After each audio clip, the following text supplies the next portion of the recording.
reka mbwire iyo ngirwa mubyeyi yasigaranye abana, reka mbwire gituriye aba basigaranye bose.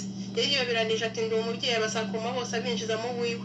Rubanda rubibonye riti nguwo umubyeyi mutanga bugingo, dore arabakiriye mu impundu ejo azatahana umudende. Uwo mubyeyi gito yabanaga na se ubabyara ati reka mfate izo nshingano mpagarire mu cyuho, naho arabata mu cyaha basiga icyo cyasha. Yarabegerera arabaguyaguye ati nimuze munsange nanjye ndi umubyeyi, dore se yambaniye neza. Uwo mubyeyi nako ikirura yaje yambaye rw'intama kandi arisiga iryana, yiyegereza abo bana bita ibibondo agira ngo akuzirye bondo. Yegera umukuru muri aho upfundiye utubere ati nige bebe yigira aha nkonye. Uwo mubyeyi gito atangira kumwegera amukorakora hose atitaye ku gihango yagiranye na se umubyara. Ese kuriye umusaza aruka imvi bagenzi harya nkuriye umwana we mwambwira azaruka ikibanyarwanda. Yafashe abana ashaka amasamba abasambanya bose abateje umurongo, yewe mubyeyi gitoya uzaruka ivata nkureba. Umunyarwanda w'intwaro uzi agaciro k'umunyarwanda ati fata umwana wese nk'uwawe nyabona bakure mu nzira, dore umuhanda si umuharuro wikwa n'ikabo bana kubafatanya n'agahinda. Maze uwo mwana wasaritswe n'agahinda k'abamuhekuye afatwa ku munwa apfa ahagaze areba aho batareba kuko amwihereranye mu byumba. Yewe mubyeyi kirura rekera aho kuba gitoya rwose uwo mwana ngano wabyaye muzibukire tutaraguhindura. Niba ushaka iyo hepfo ushakira ahandi mu rungano rwawe wimufatanya n'agahinda ni umwana nk'abandi. Ababyeyi gitoya mutwishemo mwese mbabwire umutego mutindi ushibukana nyirawawureba. Nimutefata cyane ngo mwihe agaciro muba ababyeyi, izo mashini mubunza hepfo iyo zibagoye zizabogosha ndema mba ndagura u Rwanda.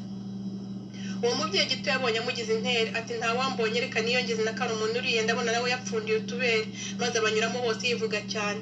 Nanjye uriyo rwose ntago nkubeshya, uwanga amazimwe abantu ngo habona ndayihamagara mu izina ryayo, uriyo rwose yujuje ibyangombwa. Erega si uwo amaguru atatu gusa mbwira, ndabwira nawe mawe mutanga ubugingo usigaye buzimye iteka. Ese ko mperuka nyampinga atanga ubugingo agasigasira abana we bite mawe? Ati nanjye rega sijya wowe nafashe amabara menshi kuko ubwo n'ubu nazifashe zose, ariko ntiwibeshye ndi umubyeyi nkaba n'ikirura mu bindi. Nuko uwo mubyeyi yegera iyo ngimbi ati nyegera disi umwana n'inkunde n'abanye nanjye kukugera sinzaguta rwose.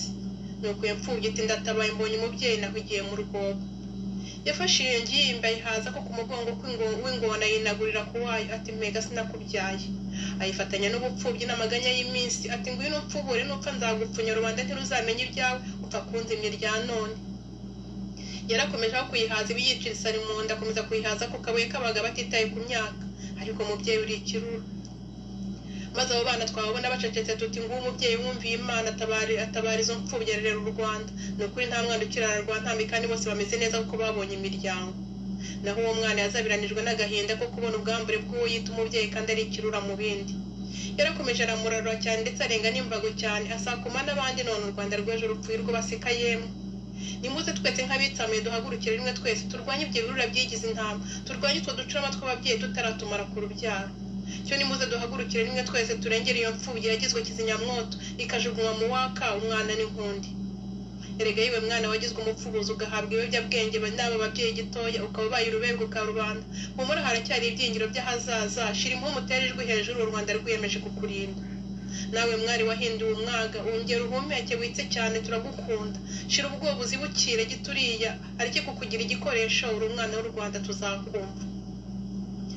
Byewe nawe twashyira hamwe twembi twatabara abo bana tukabakura mu maboko y'ibyo birura byigize intama, twabakura mu maguru y'izo ngirwa ababyeyi zapfubye cyane zikabahindura abapfubuzi.